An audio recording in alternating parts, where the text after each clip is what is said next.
Welcome to Richard and Greg, a channel dedicated to discussion, debate and argument on a whole array of topics.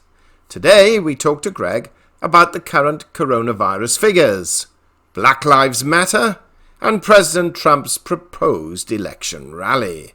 So let's go over to Greg for an update. Welcome to Richard and Greg. It's Thursday, the 18th of June 2020 at 20 hours. And we have on the phone, not surprisingly, but we haven't heard from him for a while, Greg. Greg, good evening.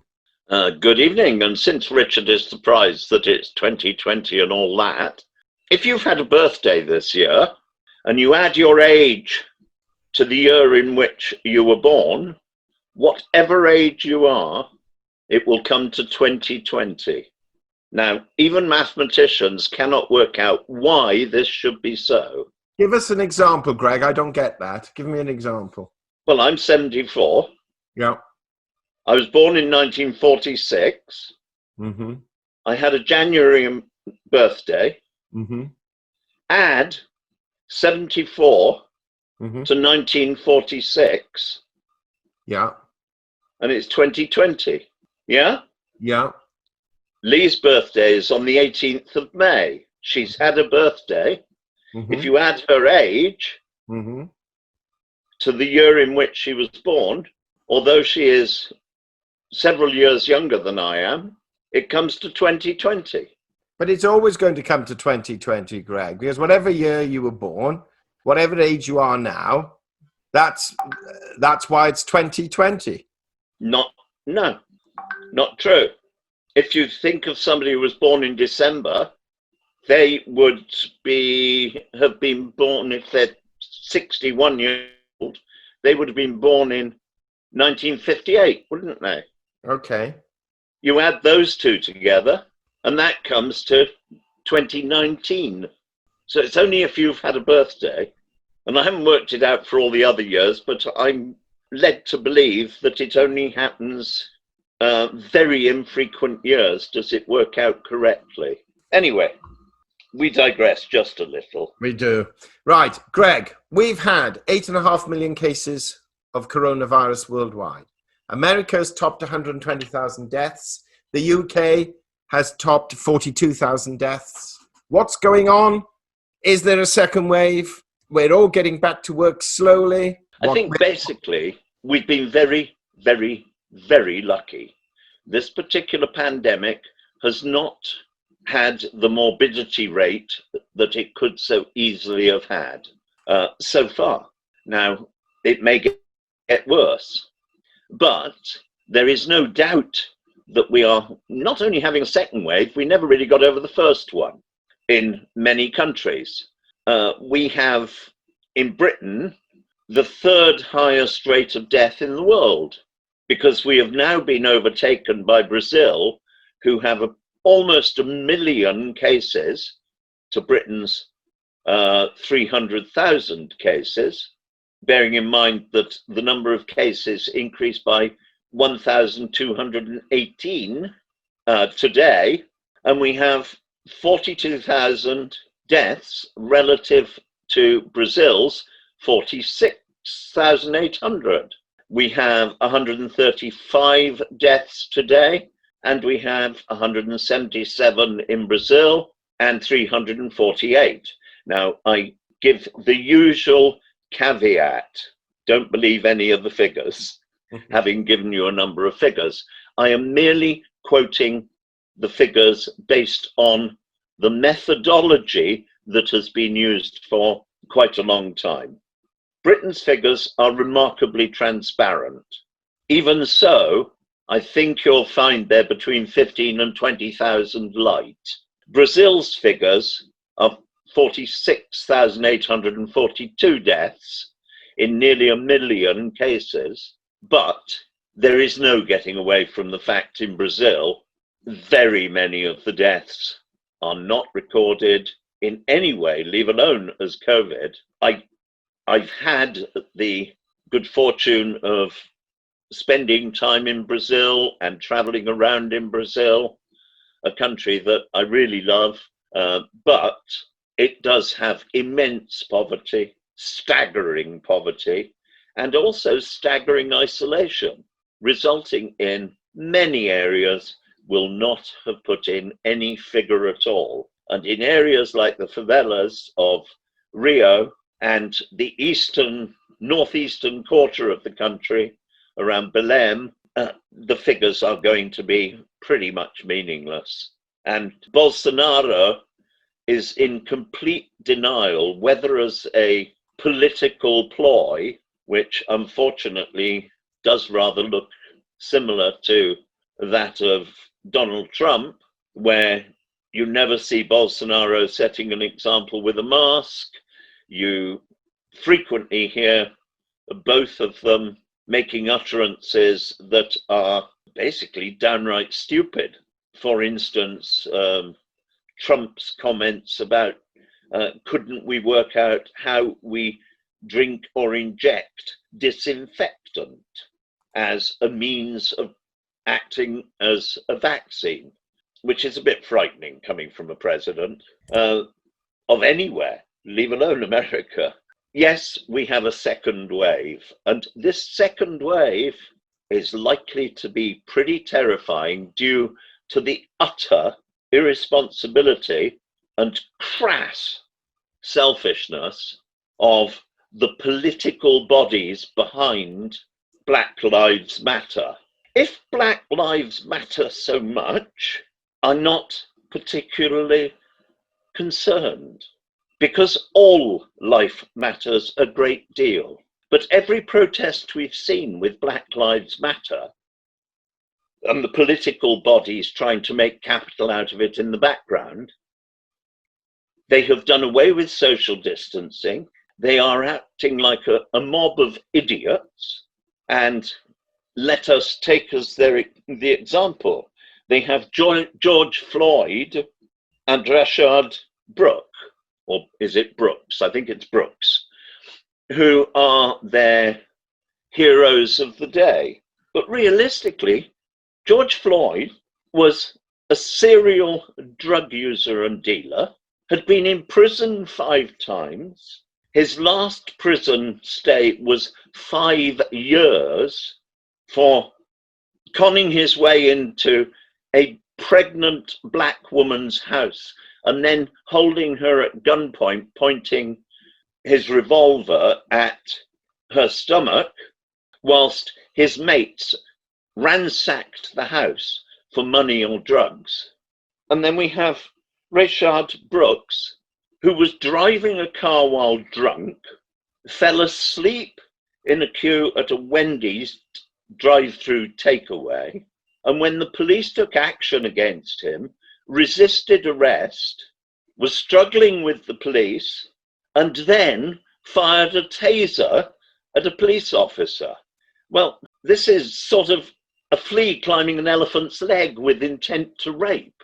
What a stupid thing to do. And surprise, surprise, having used arms against a police officer, the police officer retaliated and shot him.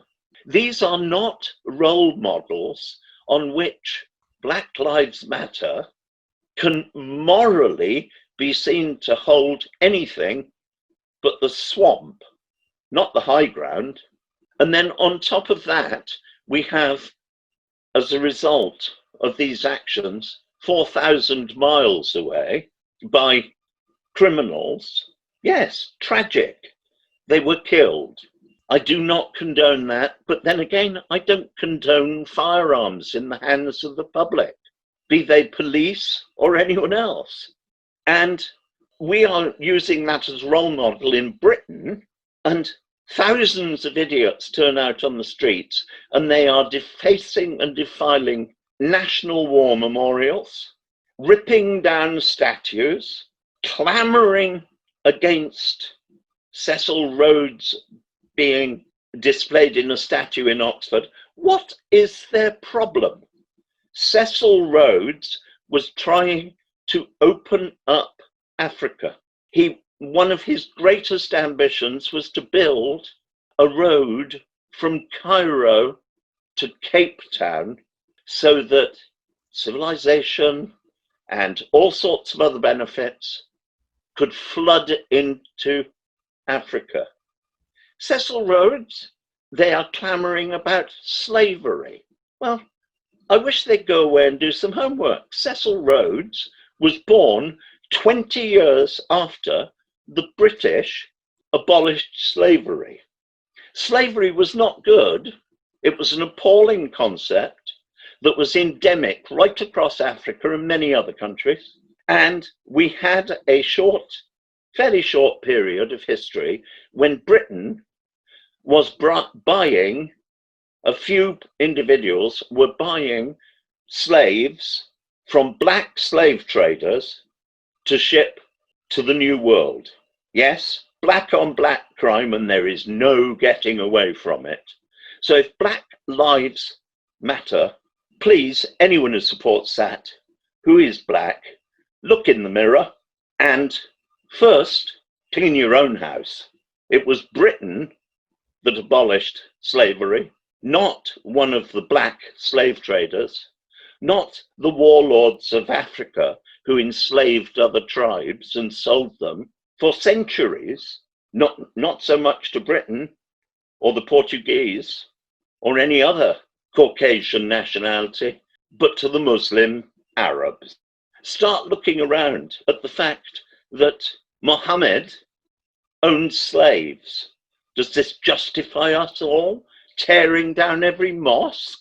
This has given rise to an almost certain second peak, and possibly third, fourth, and fifth peak, and it could be worse than the original high water mark in many countries, due to the selfish stupidity of Black Lives Matter and the cupidity of the uneducated who are trying to make capital out of it for every reason except that which is in the best interest of humanity, be they black, white, or purple with dots. Well, Greg, it's certainly a welcome back, having insulted three sorts of groups. So what's the answer? What's the answer when you consider that if people don't go out, the economy will just collapse? The answer is quite simple. As Boris Johnson said, baby steps. We test the water. We don't go up to the high diving board and leap into the deep end without learning to swim first. So what we do is we relax a little bit at a time and see what this virus will let us get away with without causing a surge in cases. And then we manage the outcome. We may find that small shops of certain types with certain layouts are just no longer viable. We may well find that the old style of shoulder to shoulder, a bar, drinking at the bar, and everybody moving around in touch with each other is no longer a viable way to sell alcohol. We may find we can get away with it as long as we have a very high-powered fan. I know, just a silly example. We may find that if the temperature in the room is held at a certain level or the humidity is maintained at a certain level, the risk is reduced. But we must learn how to live with this virus, because in real terms, we do not have a vaccine for it. And if one was invented yesterday, it would be 2 to 3 years before we were anything like able to distribute it to the population. And we see much glory made of being able to administer a drug, a steroid-based drug, and it reduces the deaths of advanced cases. It's estimated that we would have saved around 10% of those who died in Britain. So that would have been around, on the quoted figures, we would have saved an extra 4,000, and the death figures quoted would be 36,000 versus 42,000 at the moment. Not very impressive. Better than nothing, but not very impressive. We need to come up with something much better to be able to relax, to have even something as simple as the right to peaceful demonstration, let alone a baying rabble of idiots, cheek by jowl, spreading the disease amongst themselves and risking going home and killing their parents, because there is a higher instance of death amongst the older group. Sorry, I've insulted nobody. I've just told the truth about them. Greg, just finally then, in view of all of this, of course, the difficulty with some of the protests is that there's so many protesters. What we have in the UK, the 2-meter rule, where you have to be 6 feet apart, is almost impossible to actually conform to. But what about President Trump? No, not true. Well, if it's easy to conform to. How? If you've got 10, very difficult to enforce. Yeah, well, difficult to enforce, but how can you conform if you've got 10,000 protesters and they're all 6 feet apart? You're going to be in a neighbouring county by the time you get to the 10,000. It's called, don't be so bloody irresponsible, stay at home. Right. So now you've banned all protests. I suppose you don't want President Trump to have his rally. Is that true? It's up to him whether he kills his supporters, isn't it? And on that note, Greg, thank you very much. Not my pleasure, but we must look at the facts. We hope you enjoyed that discussion, and if so, kindly subscribe to our channel and press the bell sign so that you are notified of our videos as and when they are published. And also in the description box below, we place links to certain books, articles and programs which you may find of benefit, and for which we will receive a small commission should you purchase through our link. And this will help support our channel and to enable us to develop it further.